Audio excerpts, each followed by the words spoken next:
Ni gift mara tena, kazi ya msalaba nimeipokea.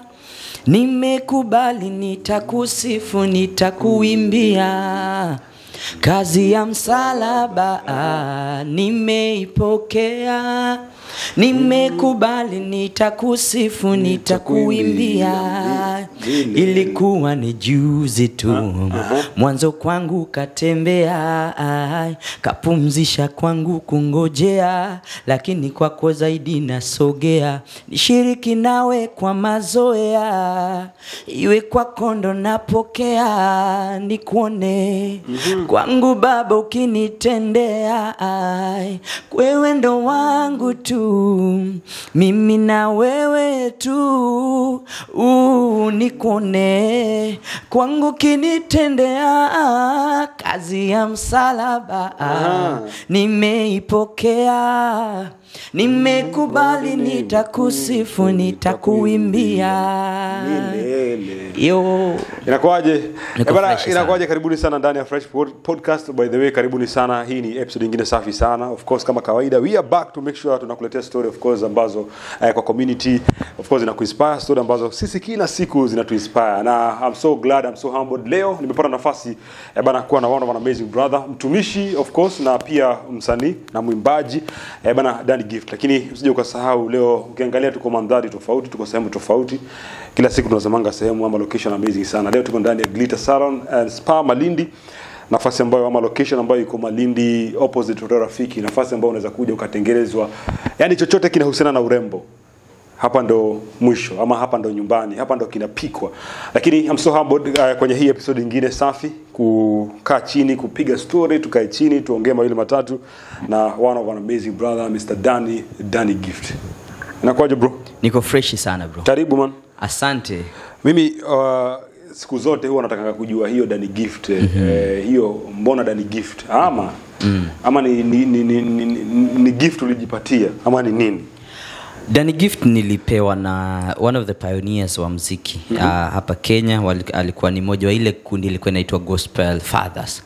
Wameimba ile song ya nimependwa na fundi wa mbao ewe. So kuna jamaa aitwa Lena Ochieng. So walinipata nikiwa studio, so nilikuwa kwa booth, akauliza producer, jamaa mgani wanaimba fiti hivi? Akaambia anaitwa Danny. Akasema jamaa ako very gifted. So vile nilitoka ndani ya booth akaniambia, bro wewe ni gift bana, unafaa kuitwa Danny Gift. So mimi nikapuzilia, but producer akashika ile jina. So hapo ndio Danny Gift ilizaliwa. Okay, ndo ikagrow na ndo ikakama hapo. Ndio ikashika sasa kama brand Danny Gift. Pale mimi nikiangalia kwa ile screen, of course nimeangalia nyimbo nyingi. Of course watu una mashabiki wengi sana na of course kwa muda mrefu umekuwa inspiration sana kwa watu wengi, kwa community, kwa vijana wengi of course na watu wote ambao kwa huduma pia. Men kwa ufupi man, safari bro, ukiangalia ile picha pale kwa video na nikiangalia size bro, wataka ni growth ama ni neema? Ni both. One, growth in terms of consistency, in terms of kuinvest kwa skills zako za writing na za uimbaji, na pia kuinvest on production cost, both audio na video. Na pia kuna extra kitu inaitwa neema. So it's not just talent ama effort zako. Sometimes ina take grace ya Mungu kukusustain kwa industry ya muziki. Yeah. I think you are the first artist by the way ambaye ngoma zake zitrend sana, ukifanya performance na Solomon Mkubwa, ukifanya na Daddy Owen. By the hizo enzi zilikuwaje? Unajua sisi watu kama nyinyi, sisi tulikuwa tukiwaangalia of course kwa shule. Tulikuwa tunapenda sana. Na tulikuwa tunapenda na hawa watu pia tumekuwa tukiwaangalia sana, kina Solomon Mkubwa, kina Daddy Owen. Ni watu tulikuwa tukiangalia tukiwachiki sana. For you, wakati mnakutana na wao, like how, kwa ufupi labda ilikuwaje? How was the experience labda hizo enzi? Daddy Owen tulimit naye the first time 2009. Prayer center fulani kwa Machakos inaitwa Katoloni. So tukagree tuingie studio tukafanya ngoma, lakini ilikuwa tulikuwa featured na bro yake alikuwa anaitwa Fidela Tondola. So tukafanya ngoma. Ni msanii, ni bro, actually ni real brother ya Daddy Owen. So tukafanya mimi, Fidel, Danko na Daddy Owen, but hiyo ngoma haikuenda sana. But in 2011 nikaingia Exodus to Stardom, 2012 nikafanya na Jua Upo, then tukamit na Daddy Owen. Nakumbuka tuko naenda Groove Camp Mombasa. So tukitoka Nairobi tulimit Voi. So that's how we met with Owen, tukafanya kazi ya Msalaba. 2014 ndio nilipokea simu kutoka kwa Solomon Mkubwa. In fact nilipata missed call. So mimi nilikuwa na call back kujua nani.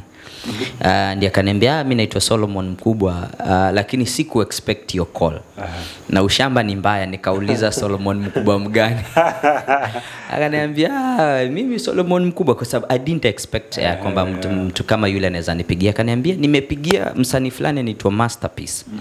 Na ringback yake ilikuwa Najua Upo. Nikamuuliza nani ameimba hiyo ngoma? Akaniambia ni Danny Gift. Nikamuomba namba na ndio maana nakupigia, tukawa marafiki.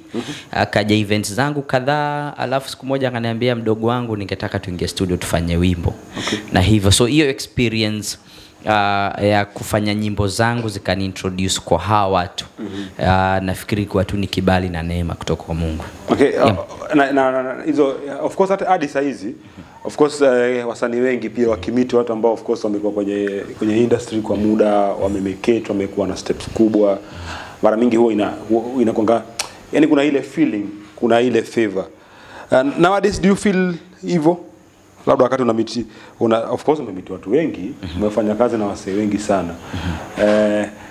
Labda for you, unajua wewe sasa at least umekuwa kwenye game, una experience. Una feel hivyo wakati unakuta labda upcomings ambao unaona mzee kuna upcoming mzee anaimba vizuri, una feel labda yuko poa? Iko like currently kuna msanii alinitumia ngoma zake, yuko Lamu. Very very very gifted, na unajipata tu yani unasikia tu kumsaidia tu. Na nafikiri ndio hicho kitu watu wengi hawajui. Licha ya talent kuna kitu inaitwa favor. Na favor ndio kufungulia milango na watu. Sometimes sio skill yako, sometimes si ati jueni mnoma ama unajua na una connections ama nini.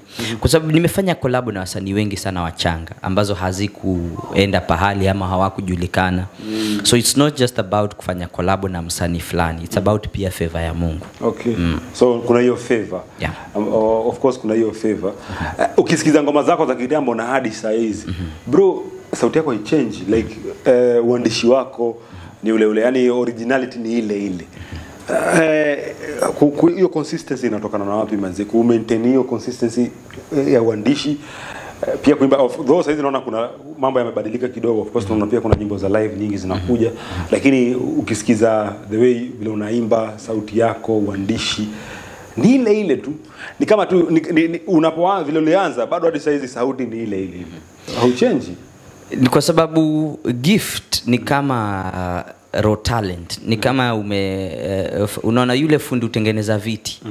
Huwa anaenda anachukua mbao kutoka kwa mti. Then huo mti through creativity anaiturn kuwa meza ambayo inapendeza, ambayo unaweza nunua. So pia gift ni kama hiyo raw talent ambayo lazima uifanyie kazi, lazima uinvest kwa skills, mazoezi. Ndio ujue strength yako ni gani. Then ukishajua, build up career yako based on what you're good at. Then cha pili, mazoezi muhimu. Ya mwisho, jua target audience yako nani, unaimbia kina nani, ni vijana, ni wazee, ni watu wa church. So inakusaidia kupatia ni genre gani ya muziki utafanya, ni dancehall, ni bongo, ni worship, ni reggae, kwa sababu ushajua audience yako ni gani. Then unaweza fanya marketing na branding based on your target audience. Hii inakusaidianga sana kuwa consistent kwa industry. Una realize lini music like hii ni talent yangu, hii ndio path yangu na si hobby tena? When do you realize, una realize lini? Yangu ilikuwa interesting kwa sababu sina background ya muziki. Mimi sikuimba Sunday school. In fact church nilikuwa ile church za Korino. Korino. By the Dani alikuwa so for 21 years nilikuwa na kilemba. Leo alifunga for 21 years. 21 nilijijua na kilemba. Nimesoma primary nayo, high school nayo. So mimi kama ni background ya muziki ni zile za kikosho. Zile za Kadarama. Zile za. So sikuwa na background ya bongo sijui nini. So me after high school ndio nilitry kuimba. 2007 ndio tulianza group fulani ilikuwa inaitwa Fishers of Men. But tuko naifanya tu hobby. Ile umemaliza high school hauna kitu ya kufanya, nikajaribu acting, nikajaribu football, nikajaribu vitu zote, dancing. So muziki pia ilikuwa ni ile kujaribu. But ile kwenda studio nikapatana na watu kama Teddy B producer. Ndio alikuwa ananiambia, "Hey bro, unaimba fiti sana." Kuna jamaa fulani aitwa Charles Konde, kuna producer Maje, ndio alikuwa ananiambia, "Bro, ukikalia hii gift inaweza kupeleka far." But 2011 ndio nilianza muziki kama career, not just as a hobby. After nime qualify kwa TV reality show fulani ilikuwa KBC, ilikuwa inaitwa Exodus to Stardom. Exodus. Tulikuwa kina Alimo Kwana. So through your experience KBC for 3 months nikawa finalist. So hapo ndio notice sasa music inaweza kuwa career. Na hapo ndio niliacha ikuwe hobby kwa sasa ni kazi. Hii ni personal, sijui kama utanijibu. Of course wakati sisi tunakuwa tulikuwa tuna marafiki zetu ambao labda walikuwa kwa tuseme kwa Korino. Lakini walikuwa ikisemekana in case utoke uamue kuacha labda kuna kitu kinaweza kuhapenia. Utanijibu hiyo? Like so unadai kusema mimi chizi ama? Hapana. Sasa hivyo. Tulikuwa tunaambiana wewe ukitoa hiyo kilemba italeta noma. Like naweza jibu kwa sababu nimegrow kwa hizo roots. Kitambo hicha cha Korino walikuwa watu serious sana. Before ikuwe diluted na watu wakuja na vitu zao. Ilikuwa ni church serious sana. Na kuna instances zile happen depending on una part aje na church. Like for my case kutoka kwa sababu ilikuwa ni rebellion, kwa sababu nilikuwa nimeanza kuimba muziki na nilikuwa naangalia ile type ya music nafanya. Na hii dini haziambatani, so sikutaka at least zipigane. So mimi kwangu kutoa ilikuwa ni kwa sababu na pursue gift yangu na kile Mungu ameweka ndani yangu ili ni package ifikie ile kile Mungu amekusudia nifikie. So it was not a point of rebellion. Haikuleta noma home? Of course ileta noma kwa sababu nimehepa home for 1 year. 1 year? Okay. Nilihepa for 1 year. Watu wengi wajuangi story. Nikaenda Taita, nikakaa Taita. So saizi hata najua at least Kitaita kidogo. Kwa sababu of course mzazi by then nilikuwa naona ni kama mzazi anitaki ama ananichukia. But later of course nikakuja kurealize mzazi ni hati yake ni mtoto wake akuwe fiti. Na of course muziki umemaza high school, mzazi anataka usome. Kuja kumwambia unataka kuwa msanii na una waste life na waste career, so hata kusupport kwa sababu anataka mtoto wake akuwe kitu fit kwa society. But with time God akafungua njia, at least ikawa accepted. Leo hao ndio mafans wangu wa big sana. Sasa ndio mafans kibao. Sasa hizi wazazi wangu before nifanye kitu, "Wewe unatoa ngoma gani? Unatoa wimbo lini tena?" Nilikuona kwa TV. Kwanza sasa nikienda mtaa, mzayo shaina majirani, mtoto wangu mlimuona Saturday Citizen. Alikuwa kwa TV. By the Bambika. That was nice. But when I was starting of course haimaking sense kwa wazazi after high school umesoma wamelipa school fees ati ukwe dance ama ukwe msanii, kwa sababu nafikiri kwa African setup bado talent haijakuwa much appreciated until labda upambane nayo mpaka ijipe ndio watu wa accept. Na ni society at large. I think watu wengi waamingi talents wanaonanga ni kama hailipi. By the way ni kweli. Na who was your biggest cheerleader wakati unaanza in the beginning? And who doubted you the most? Cheerleader wangu mkubwa nafikiri alikuwa aitwa Charles Konde. Alikuwa msanii wa ngoma za Kikuyu. Ndiye alinipeleka studio mara yangu ya kwanza. But of course mtu wa kukudoubt of course ni watu wa mtaa wale tumegrow nao. Wananijua kama footballer alafu ati kesho ni msanii wa kuimba nini. Bro acha hii kitu bana. Umetoa kilemba juzi unataka kuimba kama mbongo Mtanzania. Acha hizi vitu but I think with time ilikuwa much appreciated after watu wameona by the kitu hii ni reality. Tumeona ule msanii wa Mwiki kwa TV. So I think that now ikawa Na tulikuwa na tuliokokea by the same church na Guardian Angel. Na Jiman. Nice. Alikuwa anacheza drums church, mimi nikiimba, boyo fulani alikuwa Davy anacheza keys. So wakati tulianza kutokea kwa Limelight, at least ikawa pia tumetoa mtaa yetu. At least mkainua mtaa. Yeah. Wow, and that was nice, man. Na how was like your first recording? Siku ya kwanza una record. Ilikuwaje? The first day ambao nilishawaingia studio. Ilikuwa ni setup. Si 2007 tulienda time elections, tulienda kudansia MP fulani wa Limuru alikuwa aitwa Peter Mwadhi. So yule mse tulienda kumdansia alikuwa ameimba ngoma za waja time elections wasanii imbia ma politicians. So sisi tukabebwa kama madansa wa kuimbia. So alafu vile tulibehave akanice akasema on Tuesday kujeni Koma niwapikie kuku kama appreciation, mlibehave fit na mlidance poa. Kwenda Koma tukajipata studio. Kumbe akona studio. Kuku nayo tulikula. Lakini sasa tuko studio akauliza by the way mnaweza imba. Na ile juu ndio umemaliza high school nataka kujaribu kila kitu. Mimi naweza, mimi na yeye. Na hapo ndo tuliingia studio. Tukatoa kangoma ka kwanza kanaitwa Toka Jiji mpaka Pwani. Na. Mimi ndo nilipiga chorus. Huyo jamaa kanitakanda akaniambia bro, kwa hii rende mzima bro unaimba. Hebu fikiria hii kitu kama inaweza kupeleka mbali. Nice. Yeah. Na ndio hivyo ilianza na vibe ambao ulikuwa nervous. Of course ilikuwa vibe juu hata hizo ngoma tulikuwa naimba tukua tuna hata zikuwa na kichwa wala mguu. Ni ile really kimekuja kwa kichwa tu. Ndio hiyo basi. So tupate inaitwaje? Ndio commercial break. Nataka commercial break. Haina ni kama takuwa napiga interview kila siku basi. Asante Tina. Inaitwa Glitter. Glitter Salon and Spa. Nyei mambo glitter. Mambo amazing. Mambo amazing. Waweza kuwa unanyolewa alafu unapewa soda. Haina noma. Mimi kwanza kesho hapa bana. By the way karibu sana. Nice bana. Waweza piga sauti isije ukasema ati sijui imeleta issues. Unajua wasanii wanatakanga vitu at least na kidogo ndio sauti. Nice. Na kwa career yako of course najua wakati unajitafuta hakuwazangi ile time na uko like mimi na feel ku give up niachane kwa sababu umesema ulikuwa mzuri na futa labda una feel hiyo muziki ni kama haiendi acha nirudi kwa futa unarudi kwa futa ushaiko na hiyo moment ambayo unataka ku give up? Of course especially tukianza ngoma yangu ya kwanza ilido fiti sana ilikuwa inaitwa Najua Upo. Na Najua Upo ilinifungulia milango mingi sana ndio ilinifanya nikafanya ngoma na Daddy Owen ndio. Nice. Of course kama unafanya music kama unafanya kitu ulikuwa unafanya football you are good at football right? Kuna time uli feel like tena na kuimba ningekuwa football like ukafeel ku give up? Yeah of course kwa sababu nikianza muziki haikuwa rahisi. Ngoma yangu ya kwanza ilikuwa inaitwa Najua Upo. Na Najua Upo ilifanya fiti sana. Nakumbuka ndio ilifanya nikafanya ngoma na Daddy Owen, nikafanya ngoma na Solomon Mkubwa. Na pia hii ngoma ndio ilifanya 2015 nikaperform Madaraka Day mbele Urezo. Nice. Nikaingia State House pia function fulani ya December.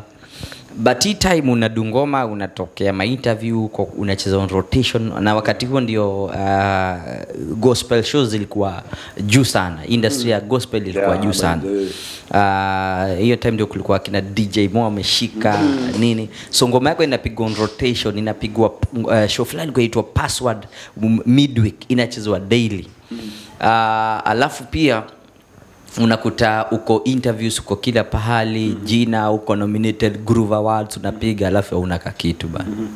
No, yani wewe unapanda stage kubwa lakini bro unapiga groove stage ya groove mapicha nini wasanii alafu waswa mtaa wanajua wewe ni uko mafutani mbaya. So unashuka pale mwiki unaingia kwa mato wase wanashindwa huyu msanii mkubwa hivi bana anaingia mato. By the way I remember hizo time grooves zilikuwa ni vitu vikubwa. Ilikuwa ni vitu kubwa sana. Ilikuwa ukisikia katu stories za groove hiyo ni big deal. Hata kama uendi kuperform bora tu umeingia huko. Sasa mimi niko kwa stage na perform na niko kwa ile set ya wazito. Alafu na next day uko kwa mat. Manzo umefinyana kwa kaniso kwa mat na umepanda mat ya kubageni that. Bro nakujua msanii bana. Unapandanga mat pia kama sisi. Hauna kitu bana alafu jina kubwa. So of course kuna hizo moments una feel like hiki kitu ni kama I work. So of course utafeel ku give up not once not twice, but with time inahitaji patience. Na ni vizuri tuambie wasanii wale ambao ni uprising ya kwamba hii kitu si kitu na kuja one time ati kesho umehit na usha make it. Inahitaji patience na perseverance. It takes time ndio muziki jipe. Na hiyo consistency. Na consistency. Watu ufikiria hivyo. Mbona huku give up? Of course nilikuwa na at least na sako ya marafiki wazuri. Ya pili nilikuwa founded na church, so nilikuwa piga usanii na pia napiga praise and worship church. So kwangu muziki haiko usanii, pia ilikuwa pia ni ministry. So pia ilinisaidia sana kujua baada na push na at least pia kuna ile growth. Unaonanga ndio sikuanza hapa penye niko, so at least nakupatia moyo kujua kesho itakuwa better. Una balance vipi by the Danny Gifting na Danny? Yani of course hizo ni vitu viwili tofauti. Wewe una balance vipi? One, mimi sidai kubali Danny Gifter nipatie pressure. Kwa sababu Danny Gifter anaweza kupatia pressure mbaya. Danny Gifter kwa TV akae kwa TV. Tukipatana mtaa mimi ni Danny. So kama uliniona kwa TV sishingi kwa TV. Mzee kuona juu ya nduthi ashindwe bro. Na sisi tulikuwa na kubamba juzi show kubwa. Naambia huyo ni Danny Gifter, but mimi ni mimi. So mimi sidai kubali hiyo pressure kwa sababu wasanii wengi sana ukufa na hiyo pressure. Unataka kuishi ile fake life ama unataka kuforce Danny Gift kwa life yako. Sijui lazima uhaendai sijui nini unafanya hizo vitu. Wewe be you, kiwewe, kuwa social na watu. Najua watu wengi usema kawe ni msanii usionekane na watu. Mi Daniel Nganga ni Daniel Nganga. Mimi nitapiga tu life yangu, nitapatana na watu, nitapiga shughuli yangu bila pressure. Si once nimesimamishwa na wase wako like, hey bro unafanya nini hapa? Wewe Danny Gift bana. Naambia huyu ako kwa TV, huyo acha akae kwa TV, mimi ni mimi. Kule ni mboka nyingine. Tukiamua kuingia kibandaski tutaingia tupige shughuli na tuende home. And I think it's one of the thing ambayo of course wasanii wengi siku hizi most upcoming inawasumbua. Nadhani hiyo yasumbua kwa utakaji kufanya vitu extraordinary. Of course unasahau kwamba hii pia ni hustle tu, ni talent, ni kitu tu, ni kawaida. Ndio wanatuwekea ustaa huku bana hapa. Mimi nadhani kitambo, of course hata kitambo sisi tulikuwa tunatamani sana uonekane vitu kama hivyo, lakini nadhani ukivionja ndio unakuja kudeleza. Of course ni kitu cha kawaida tu, ni kama kazi ile nyingine tu, na tunafaa tusiweke hizo levels.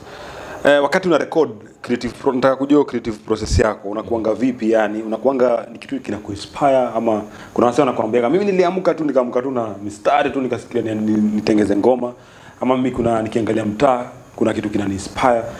Like wewe wakati unataka kuandika ngoma labda inatoka wapi yani? Mimi sina kitabu ya kuandika ngoma. Ama tipali mimi andika ngoma. Mimi tukipatana tu studio nisikie tu beat. Mimi na kuandikia ngoma hapo hapo. All my songs nimeandikia studio. So mi inspiration yangu na I think ni kwa environment na muziki. Hebu niambie DM mwenye ilikuwa fun ama crazy umeipokea? Funniest or craziest DM? Of course craziest as an artist of course najua mnasumbuka sana. Craziest of course ni kila msanii ata collab. Lakini craziest ni kukatiwa na maboy. Nilikuwa na kwa TV unaimba poa sana. Kindume bana wewe wacha bana wewe wacha bana. Stop bana. Haipendezi bana. Sio poa. Basi kwanza hiyo nini hiyo DM za wasanii kukwambia bro nataka kufanya ngoma. How do you unajua kuna baadhi watu unazipokea sometimes unakuta mtu anakuambia bro mimi nataka tufanye hivi, lakini the way they request unaona tu msena request tu si rude. Kuna kale kanini kanatakikanaga, of course lazima ukuje na adabu fulani uje explain zile message mwanzo unazijibu hizo message hi ukweli ni zingine sijibingi kwa sababu naangalia msee hayuko hata interested na urafiki ama relationship. Hamjuani. The simplest thing they introduced me ni so and so, mimi ni msanii mfanya hivi nimependa ngoma zako. But wengine hata wana hata salamu. Akamwambia ni aje mimi ni msanii, ni support. na amemaliza hiyo shughuli anangoja umjibu. So wengine unaangalia unaona hakuna haja tu ni waste conversation kwa sababu tayari ushanionyesha unatafuta nini. Na wasanii wengi wanafikirianga kujijenga na msanii mwingine ndio itawatoa. Na sometimes haiwakingi hivyo. Sometimes God ndio utoa wasanii by the way. Na ni vizuri niambia watu ni vizuri unabidi unaweza fanya sasa hivi unaweza fanya hata collab na Guardian Angel na tusikujue. After hapo hiyo ngoma iende na hata usiwahi onekana ama usiwahi julikana tena. Kwa sababu favor haibebi na wasanii, favor inabebwa na God. So I prefer one urafiki, relationship, mahusiano, alafu sasa tujenge muziki juu ya mahusiano. Yep. But Solomon Mkubwa, Guardian Angel na Bahati, who was the hardest to work with? Nani alikuwa tricky sana kwa naye? Solomon. Solomon Mkubwa. Alinipea mtihani mbaya. Aliniambia wende uandike ngoma, alafu unitumie. Uandike alafu mtumie aipitie kwanza. Alafu akuje aweke. I approve. Sasa si mimi nikakuwa excited tukakaa chini na Teddy B akaniambia Solomon ameambia wasanii wengi hivyo. Na showing up.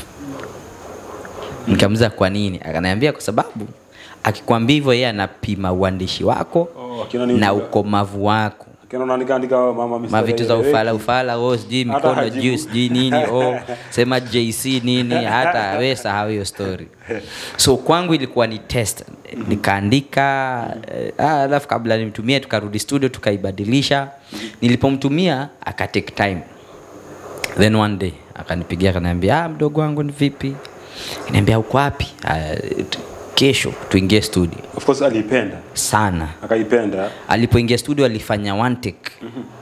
Halafu akanotice amekosea kitu, akaitisha mic. Ana pale anasoma. Headphones take 2 na ni hivyo. Wow, nice. Tuko live wapi? Ni TikTok gani hiyo? Glitter.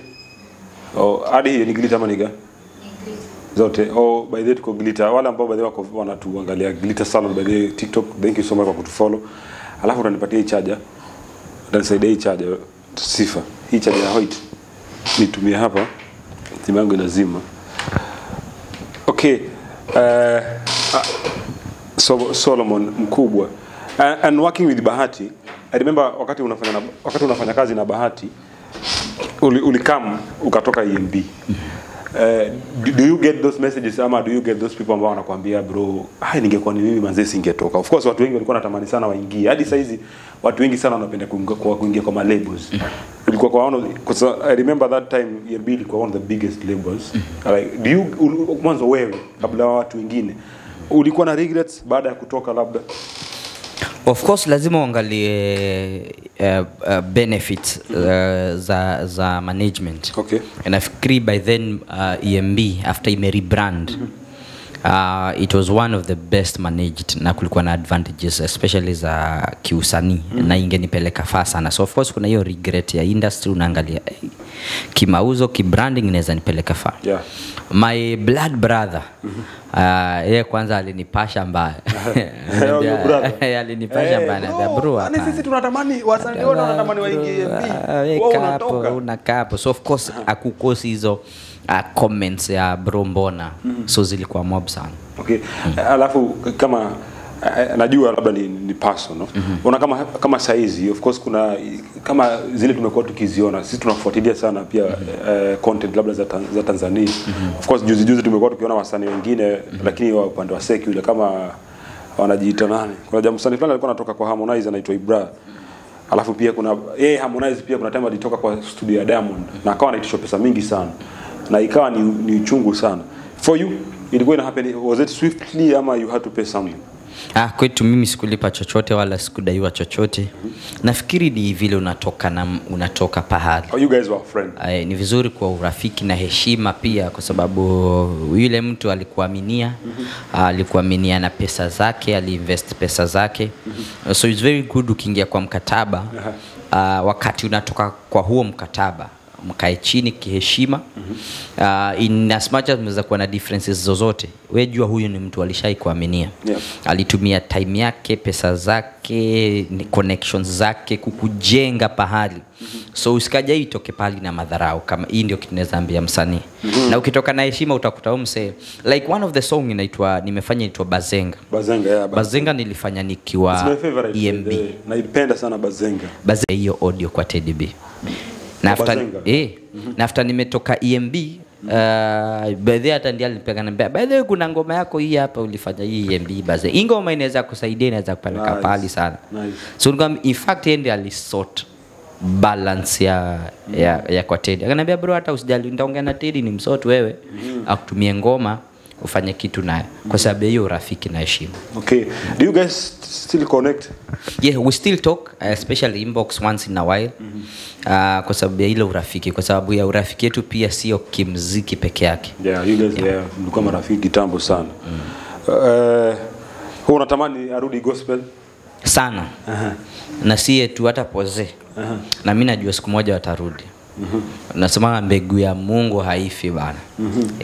So me I still believe kuna kitu ndani yao kenye Mungu aliwekeza, na kuna siku tu hiyo mbegu itachipuka tu. Wewe ushaikuwa na hiyo mood, ushaikuwa na hiyo fikra siku moja, of course huko unaanza.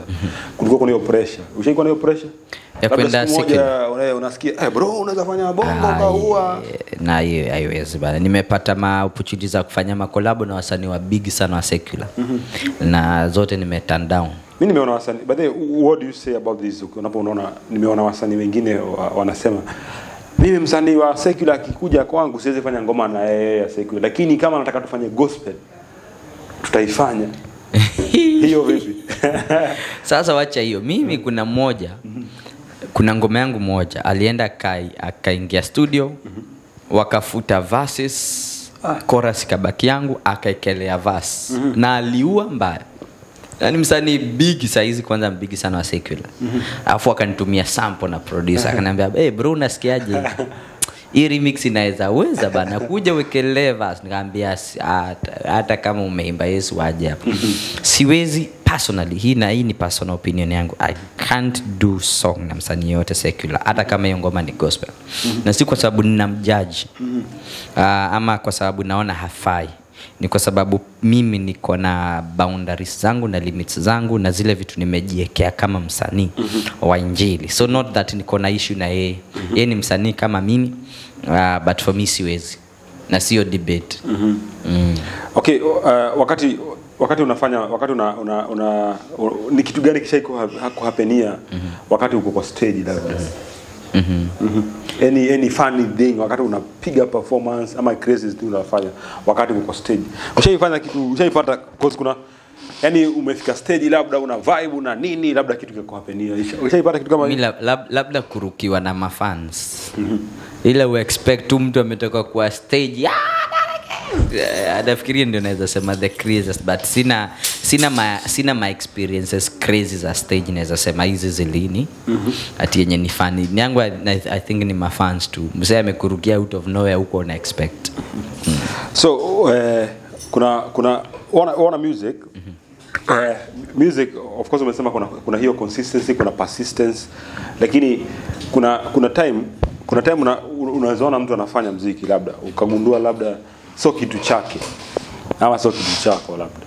Ushaikuwa na watu kama hawa, baadhi ya marafiki ambao wana man mse ana struggle sana lakini vile anafanya haiwendi. Kama mimi of course ningeanza kuimba najua ni ngumu sana. Of course wako unaweza ona huyu kidogo hata kama unajaribu haiwezi. So kuna yule utamwambia but of course unaangalia utamwambia kivipi na hekima gani. But wako okay. Collab yako gani ilikuwa nzuri? Collab yangu yenye nafikiri ni zote. Me I think any collab nimeenjoy. From Kazi ya Msalaba to Eni Mungu na Solomon to Yesu ni wangu na Guardian to Lalala na J-Fam na nini na DJ Raf. Mimi nafikiri collab zangu zote I've enjoyed kupiga collab na wasanii. Okay. So after kuna muda sasa ambao umeacha labda ndio unatoa ngoma lakini sasa umeingia kwenye huduma kidogo na ikafika time ni kama ndani kidogo ni kama tunamsahau kidogo, anataka kutoka kwa kuimba, sasa amekuja kwa huduma. Hiyo transition imekuwaje? Of course unajaribu kubalance, ikoje hiyo balance? Inaenda ama haiendi? Of course kila aspect inahitaji attention yake na investment yake. So hii break kwangu ilikuwa kwanza ni kushughulikia upande wa huduma kwa sababu ni mtoto mchanga, so lazima umpatie attention. Ukipata ka 50k before ufikirie producer, unafikiria monitor, unafikiria mic, unafikiria sijui nini. So of course hiyo ndio ilifanya kwanza nikatake hiyo break. But break haimaanishi kwanza nimeacha usanii. Mimi husema I'm a singing preacher. Okay. Mimi ni pasi kwa sababu ya missing ya uimbaji. So music will always be part of me. So right now nimerudi na saizi na do both, na do live na do the other kind of music. But now umeamua labda kwenda kushift kwa live sasa kutoka kwa recording? Not really. Kwa sababu kuna feel kuna generation tumeangusha. Na ndio maana imeingia kwa secular sana na magengeton. Kwa sababu wale wasanii tulikuwa naimba bongo, tulikuwa naimba nini, the urban kind of gospel, wengi tuliondokea tukaingia kwa ministry. So na feel it's high time to rudi kwa hiyo space. Okay. So that at least to flood industry na a lot of music. So na do both live and do both studio recorded kind of music. Umesema saizi generation kubwa imepotea. Unafeel ni kwa sababu gani? Baadhi saizi vijana wengi sana, of course wengi unasikia wanataka kuimba mabongo nini. Do you think labda ni kwa sababu ya kutaka labda kuonekana, sababu ya kutaka kuwa na success ya haraka, ni kwa sababu wase yani ni kama wameanza, ni kama hawa believe labda kwamba sisi mimi nikikuja huku kwa Mungu, nikifanyia Mungu kazi, nitapata pesa, nitaishi poa, nitapata favor, lakini nikienda huko kwa secular naona niko napata kwa haraka. Unadhani ni kitu gani ambacho kinafanya vijana wengi wana shift hivi? Normally ati industry yetu ya muziki, especially sisi tulipoanza, tulijenga industry yetu based on awards. Ndio kulikuwa na awards big, Mwafaka, Groove Awards nini. So tuko naimba sababu ya awards. Alafu hiyo time kulikuwa na hizo ma corporate deals, Safaricom nini, Safaricom live nini. So venye ziliondoka, so wasanii wakafeel ni kama purpose ni kama purpose ilikuwa ni kufurahisha watu. So ndio maana naweza sema wengi waliacha kuimba kwa sababu wanaona ni kama hakuna reward. Kwa sababu reward yao ilikuwa ni awards na hizo corporate gigs. Wakasahau music first ni ministry.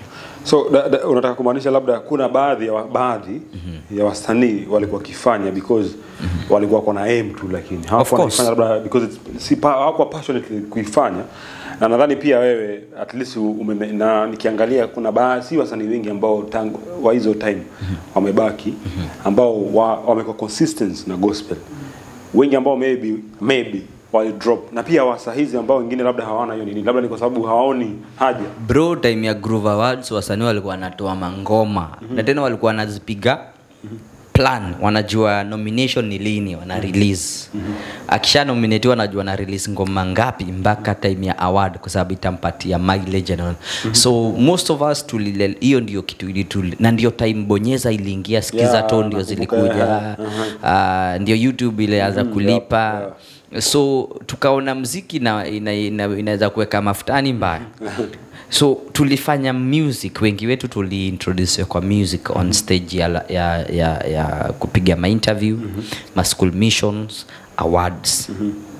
So purpose yetu ni kama ilikuwa diverted kwa ministry. That's why hizo vitu ilifika God akaziondoa zote, akazimaliza zote. Una realize wasanii wengi hivyo ndio walienda wakinyamazia tu hivyo kwa sababu ni kama papa. Ikabidi jamaa wengine wana shift kwa secular, kwa sababu sasa hapa basi wapate mademu, wapate lazima tu survive, lazima tupate doba. Lakini pia gospel, I think pia gospel ina opportunities nyingi sana, lakini nadhani ni vile sasa tunaona hiyo consistent. Ni mentorship tulikosa tu. Tulikosa mentorship ya because hiyo generation yetu kulikuwa na gap na wale walianza. Kwa sababu wale walianza hawakuwa wanajua awards, hawakuwa wanajua skiza nini, hawakuwa wanajua YouTube ni nini, walikuwa ni CD nini, waende place wapige. So sisi wenye tuliingia hii generation yetu tulikosa hiyo mentorship. Na nafikiri very few waliweza kusurvive, na wenye wali survive hii generation yetu ya musicians ni wale watu walikuwa founded church. Ya kwamba in as much as hakuna groove award anymore, at least bado unaweza kuwa na purpose ya kufanya muziki because to you it's ministry. Okay. Nice. Napenda hiyo. Man, hii live ambayo tumeifanya, wacha nicheze. I love the video, napenda hiyo concept ya video, napenda setup, napenda hizo shots, napenda yani kila kitu. Man, hii video si rahisi man. How was, hebu nielezee kuhusu hii video? Of course live kufanya saizi live noma. Saizi kufanya live lazima I don't think live Kenya saizi live a good live recording inaweza cost more than half an M. Yep. Kwa sababu live recording you're doing almost an album like 7 songs at once. Then kuna logistics za live ambayo ni lazima uangalie venue, stage setup. Alafu kuna equipments za live ambazo ni very advanced. Yep. Like for me I had to work with a team from Nairobi, both audio na video, na kila mtu anakuja na crew yake. So you think about transport, you think about accommodation, you think about payment ya hiyo kitu, you think about band appreciation ya band, equipments zenye unatumia pale, setups, it's very expensive. But at least God akikupatia favor, kwa sababu sometimes it's not about money, sometimes ni watu tu. Shampoos anaweza kuwa na mic unahitaji.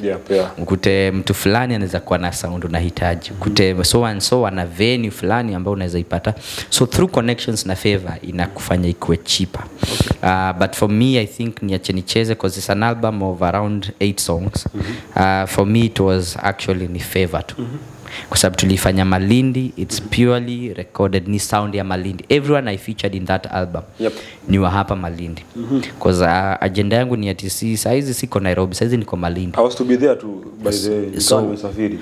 So agenda yangu ni ku try ku raise wasanii wa hapa, ku try ku mentor wasanii wa hapa, and also create an opportunity for them also, kwa sababu sometimes unakuja Malindi alafu ukipata kutaka kufanya kitu na kimbilia Nairobi. So it's good also you raise your own hood. Yeah, but I was to be there angalau naonekana nikifanya kitu at least nikidance. Ama nishike mic vile. Bana. Ama kwa kuna mtu ungeshika labda tungekupatia ile pati ya shangwe na vigelegele. Hai bana. Emotional damage. Editor teka hiyo. Hiyo na tunakata. Hiyo ni clip lazima tushaini na wemba. Usikie na cheka, unajua nacheka kwa nini? Hii ni maajabu. But it was a nice video. Nashukuru. I love the video, I love the setup, I love vile watu walikuwa kuna vibe man. Na I think watu wanaweza angalia video. It's a very nice. Manzi hata ukiangalia before usemenia Malindi, hapana uwezi sema, but then we have good music na video nzuri, kuna kazi nzuri ambazo zinatoka hapa Malindi. So guys, mnaweza angalia pia kwa YouTube yake. Wacha nicheze pia, ukacheza pia, ukapiga challenge yako, alafu tukaona inakuaje pia. Wala kwa live TikTok pia unaweza angalia Danny Gift. Wacha nicheze ukaangalia. Baadaye kama unaweza ingia pale kwa comments alafu ukaipiga pale YouTube, itakuwa vizuri sana tuone comment yako. At least tutakuwa tuna highlight pia hapa kwa interview yetu, tuone inakuaje. Are there more upcoming labda lives? Saizi umeamua labda kupiga lives, ama pia una balance pia recorded kidogo, live kidogo. And then watu pia wanasema wengi the best music squeeze ni live. Watu wataki sana recorded. It's true but not specifically also that true. Kuna space bado ya recorded music. Okay. But music pia inakujanga na season. Na nafikiri saizi tuko kwa season ya live music. Why? Kwa sababu live music iko appreciated sana, ni music inaweza imbwa church, ni music watu wanaweza identify nayo. And also ni music ambayo live music lazima uko unajua kuimba. Hapa kuna studios juu nini. Hii lazima uko unajua tu kuipiga. So live music is very good, but I also believe there is also a generation yenye inapenda the other kind of music. So it's good to balance in between two. So live music inakam. Sorry. But do you think msanii mzuri mpaka ajue kuimba live? Of course. So kwa wasanii wengi siku hizi wamezoea studio, waenda wafanye matini manima papa. Because sasa ile siku utaenda show stima zipotee. Sasa itakuaje bana? Wasanii wanashindwa mwenye anaimba saa hizi na mwenye yako. Kwa hiyo kitu ni watu wawili tofauti. Kama msanii wetu lazima kama wewe ni msanii lazima ujue kuimba live. Wewe waweza imba live bro? Sasa tuimbie kidogo. Subiria. Eza kwa ni hiyo tu subiria. Kama ukasema sufuria. Sufuria. But I think as an artist, but pia live music ina vibe yake.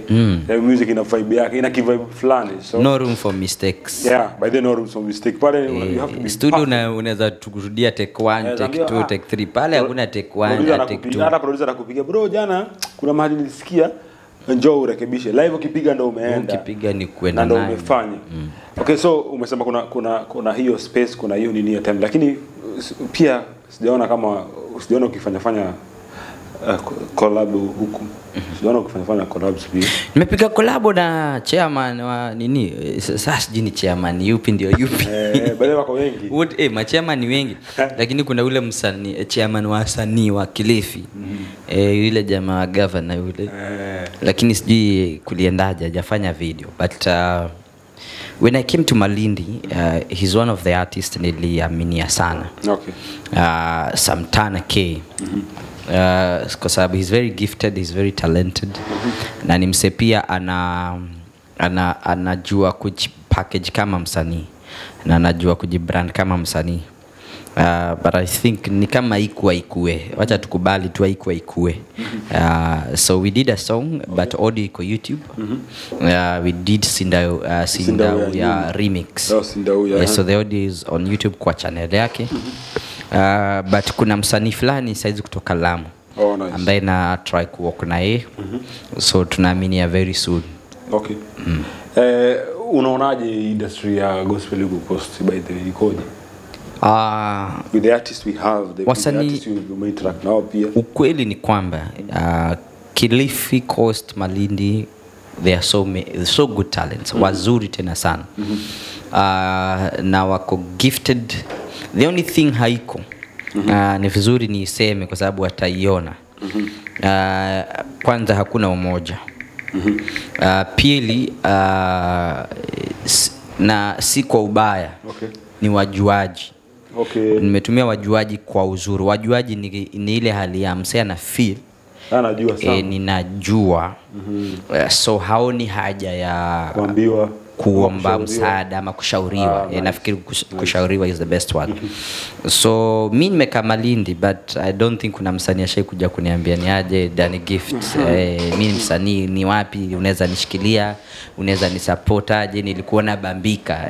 Unajuana na Timeless, unajuana na DJ na nini aje, si unisukumie ngoma. Not even one ashai kuja kaniambia pasi connections zako ni aje. No one wants to be mentored. Yeah.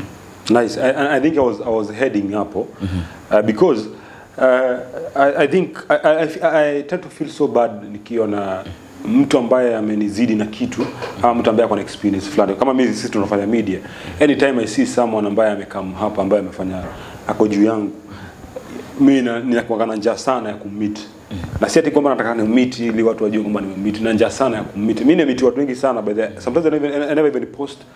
Kuna watu nakutana nao nataka sana ni learn, nijue tu, yani nipate tu vitu vitatu, because I think as you grow kuna watu walikuwa mbele yako na huwezi pinga hiyo. You can't fight that. Huwezi sema nani hapana na nini. And I think that mimi pia kama mimi siko kwa music, but I think that hiyo ni kitu ambacho nimekuwa nikitamani sana wasanii maybe angalau at least mimi ningekuwa msanii ningekuwa nimekuja kwako kitambo. Sasa ningekuwa at least ninajua kuimba sasa hizi. Vile nilikuwa najaribu kuimba kidogo lakini niko shule. Lakini I think ni kitu kizuri sana wasanii watumie hiyo opportunity Example nzuri ni after nime release Acha Nicheze. After 2 nime release Link, mtu wa kwanza kunipigia ilikuwa ni Solomon Mkubwa. Akanipigia akaniambia mdogo wangu tumepoteanwa sana, ni vipi unaendelea nini? Akaniambia sasa hii ngoma nataka urudi ufanye marketing vizuri. Akaniambia nitakupatia namba za watu wa hapa kule Citizen nini, at least uongee nao uambie ni mimi nimekupatia namba, at least tujue venye tutapushi muziki. Hii nakwambia mtu mmoja akona connection wewe hauna, kwa sababu amekuzidi. So hiyo mahusiano anaweza kufungulia njia wewe haungefungua. But wasanii wengi wa Malindi hawajui hivyo. So utakuta mtu mmekaa naye mmezoeana, nyinyi ni marafiki, lakini ikifika ni kwa usanii haizi hata hana shughuli. Unadhani mimi sidhani kama hiyo ni kukuheshimu. Mimi nadhani hiyo si mimi personally I don't think hiyo ni heshima, kwa sababu ni kama unakuwa na mtu rafiki yako lakini akiwa na issue hutaki kumwambia. Ukiwa na kiingia kwa shimo huwezi mwambia ama wacha nirushe mawe, na najua hii itachokoza wengi sana. Mojawapo ya problem ya industry ya Malindi. Tutapata title hii ni title ya program. Mojawapo ya problem ya industry ya Malindi. Yes. Kuna kitu inaitwa wacha nistumie hilo jina, hiyo utashine nayo sana.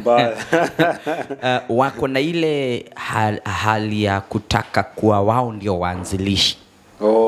Yani nimekupata sasa. Yani wewe Danny Gift wewe ni wa kukuja. Wewe si mwenyeji, wewe ni wa Nairobi umekuja. So hii kitu inafaa kuwa ni yetu. Sisi ndio wenyewe. Sisi wenyewe. Sisi tu erase. Wewe sisi ndio hapa. So inafaa kuwa ni idea yetu, inafaa kuwa ni project yetu. Wewe kuja kama mentor ama advisor. Lakini usionekane ni kama sijui kama washaitapeliwa, labda maybe wakaona labda wase wanakutoka Nairobi wanakuja tutapeli. Maybe that's the issue, kwa sababu nime notice watu wengi una try ku sell idea.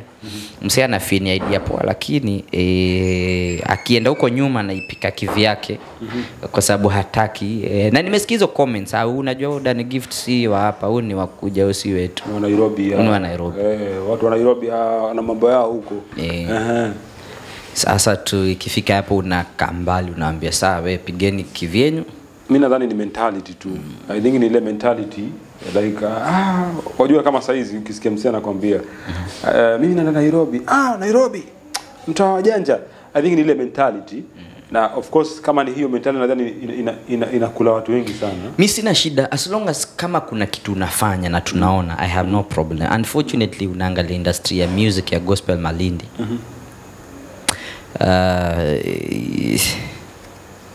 Tuiombe tu. Hapo sana sasa.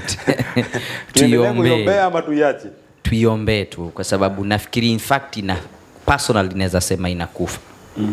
Nilipoingia Malindi kulikuwa na wasanii wengi sana wa gospel. Sasa hizi ni wachache sana, hata nikihesabu sidhani wanaweza fika 5. Tunahesabu 1 2 wale yako active. Ningewataja lakini si wale walitoa ngoma 5 years ago. The active for the last 2 years wasanii wangapi wa gospel Malindi wamekuwa active? Hawezi fika 5. Kuna walitoa 5 years ago lakini bado wanatukanyaga vichwa sana. Sasa hiyo ndio challenge. Less than 5 unaweza sema hawa ndio wasanii wa gospel na wanafanya fiti. Okay, si ati wanafanya fiti, wanajaribu. Hiyo ni wake up call. Kuna sangino una ngoma ya msanii unaona hii ngoma ni fiti sana, lakini msanii hata link hawezi kushare, hawezi kutupia link, hata kwambia ni aje basi unajuana na so and so pale suni sikumie ngoma. Hakuna mtu anayo shughuli. Yani hata mkikutana pia hataki kusema. I guess ni kutojiamini. I think pia ni low self esteem. I think pia ina apply. Nadhani pia hiyo mentorship zinahitajika sana za wasanii wetu, because ukiangalia vitu vina happen of course kwa industry ya music ya huku unakuta kuna vitu vingi sana vipo tu, yani watu wako tu. Wacha ni appreciate msanii mmoja mwenye alikuwa secular akarudi gospel, aitwa nani? Young Voice. Big up to that boy. Nice. Hongera sana na keep up. By the way alikuwa ameingia kwa dunia tena, lakini ageza karudi. But he is doing good. Niliona kuna kazi amefanya juzi and he is trying his best by the market. Kwa sababu wengi wasanii wengi wana release ngoma, akishashare link ni hivyo. Hata hakuambii. Pia anaweza kushare tu na ndio. Na ni hivyo. Na after akishashare 1 week hatutaimsikia tena. Ama unaona challenge wiki moja anafanya challenge nini ola but young voice anasumbua pale Facebook, atasumbua na vitu hata vingine vi make sense, lakini lazima tu asumbue big kazi ende. By the way, ni wake up call kwa wasanii wetu, by the way, kwa wasanii wa hapa. Of course tumieni opportunities vizuri, tumieni nafasi vizuri, kwa sababu kitu hakipatikani kila siku, kinapatikana leo lakini kesho hujui kesho. Dani pia atakuwa busy na majukumu yake, ana vitu vingi sana, na pia watu wengine pia you can come pia unapiga story na wao, tunaona inakuaje. Unapenda chai ama coffee? Tea anytime, chai. Tea anytime. Pigi coffee sana. Chai. Coffee ni ile tu once but mimi napenda chai sana. Studio ama stage? Stage. Mbona stage? Stage hapo hiyo vibe mafans nini najiachilia. Studio niko limited sana. But stage najiachilia bana. Nataka nijue siri moja ambayo mashabiki zako hawajui. Naogopa height. Bana mimi usinipeleke place tricky. Baba peleka place inakaa hivi huko. Tricky bana. Kuna place unataka tukupeleke, by the way tutembee na ni place ya naita ngoje ile nini ya kuele. Kamba hivi alafu unaruka hivi. Acha tu roho safi. No, ziplining. Sijawahi jaribio kitu by the way. By the way kuna moja iko hapa tutaweza jaribu. Unaweza jaribu labda piga nini moja. Uzuri unafunga. Bora mmenipiga tu manini ma seat belt sawa niko sawa. Hapo weza va miwani ya kukaa hivi tu. Niko sawa. Lakini milima place kuku juu trick. By the way ni poa na of course tunafurahi pia by the way kuja kwako. Kwa safari yako of course ya music, ni kitu gani lesson moja ambayo umelearn? One lesson ambayo umelearn kwa safari yako ya music? God all the time. Hata muziki ishe, relationship yako na Mungu isiishe. Na by the way nikirudi nyuma, Dani umetoka katika maisha gani yani? Nikimaanisha maisha gani like unanielewa, labda life ilikuwaje wakati grow bro, mimi nimegrow in Nairobi Eastlands, ghetto mbaya, kusota mbaya. Kuna mboga size sikulangi. Sukuma siwezi kula. Kwa nini? Si ati nimeikula kama hiyo ndio ilikuwa ni stable food. Githeri. Bro, labda once in a year. Kwetu hiyo ndio ilikuwa food, na ile ngumu ya kuchemsha. Hiyo kubeba shule malenge. Bro, usikai nipe malenge bwana. Malenge inanikumbusha life bana, hizi nachemshwa na kula hivyo bana, najua kuna food bana. So mimi nimegrow hiyo life, so nashukuru Mungu kwa sababu ilikuwa ni lessons poa kwa life. So nikikuja kwako uone skuli sukuma si maringo. Umeipiga sana karibu. Bana nimeipiga sana. Nini kabisa. Ingekuwa na wall kwa tumbo, inatengeneza hadi wall kwa tumbo. Ushi kula githeri na sukuma. Napata zimechemshwa pamoja hivyo bwana. Lakini ni tamu. Noma sana. Ni tamu design, ama wewe hujaikula? Wewe ushaikula ugali imepikwa na viazi? Viazi na mashiwa hivi alafu inaekwa unga na ni ya kisiagi. Inaitangwa aje? Wakikuwa naitanga ngonja goto. Ngonja goto. Hiyo ni kunja masikio. Si ndio? Bana. Ilikuwa ngonja goto, yani wale si ndio? Ngonja goto yani sima unga, viazi inapikwa kwanza. Viazi na mashiwa inaekwa unga ya ugali ile ya kisiagi alafu inapikwa pamoja. Kwa sababu hakuna mboga. Ndio muikule kama. So unaikula hivyo? Bana. Na maji. Juu inakunyonga. Bwana, mnapiga githeri bila kuchemshwa na kachumvi tu hivi bana. So hiyo ndio life tumepitia, but nashukuru Mungu kwa sababu big up kwa wazazi wetu wenye walipitia hustle manze kutu raise. Leo manze at least venye Mungu ametubariki. Mungu atusaidie pia kuwa look after. By the way, but Mungu ni mwema. Walijinyima manzi ndio tusome bana. Na ni kitu ambacho lakini generation ya sasa hii haielewi. Generation ya sasa bana inaona ni kama mateso bwana. Sidhani kama hata unasikia tukisema hizo story yao jamaa kwa majenzi hawa bana. Generation ya pizza. Jamaa pizza. Sisi tuko tunajua pizza ni nini. Tuko tunaziona kwa gazeti. Hawa ni wakuulizwa, "Daddy utakula nini leo?" Utakula? Sisi haikuwa option. Ile iko ndio utakula bana. By the way, hata mimi nakumbuka tukila sima na uji. Hauna nini ya kuteremsha sana bila kitu. Na uji si ya wimbi bwana. White. White white unga ya kisiagi. Nadhani pia life kama hiyo pia ilikushape pia nadhani. Pia at least kunajua kukosa na kunajua utele na kukosa ba. Nice. Danny, thank you so much for coming. Nashukuru sana. Najua tuna story mingi sana tunaweza piga. Najua tumeongea kwa muda lakini we still need tuna muda. Tutahitaji pia hata mingine tutafutane pia tupige story tuone na kwaje. Lakini thank you so much for coming. Asante sana kwa kukaa hapo for 1 hour kwa set tukipiga story tukiongea. So tuna connect vipi na wewe by the way? Mimi nataka wasee wajaribu connect na wewe. How can we connect with you? Mimi unaweza nitafuta kwa social media Danny Gift KE. Okay. Instagram, Twitter, TikTok, Facebook ni Danny Gift. Okay. So tupatane pale. I'm always online by the way. So ukinipiga inbox nitaiona. Follow pale YouTube Danny Gift pia. KE muziki iko, new song inaitwa Niache Nicheze. Like, subscribe. Pia acha comment pale alafu. Okay, unaweza nipata mimi kwa mtandao, niko Instagram, TikTok, Twitter, Facebook, YouTube Danny Gift KE. Facebook ndio Danny Gift. Okay. So ingia pale YouTube, angalia kuna ngoma mpya inaitwa Niache Nicheze.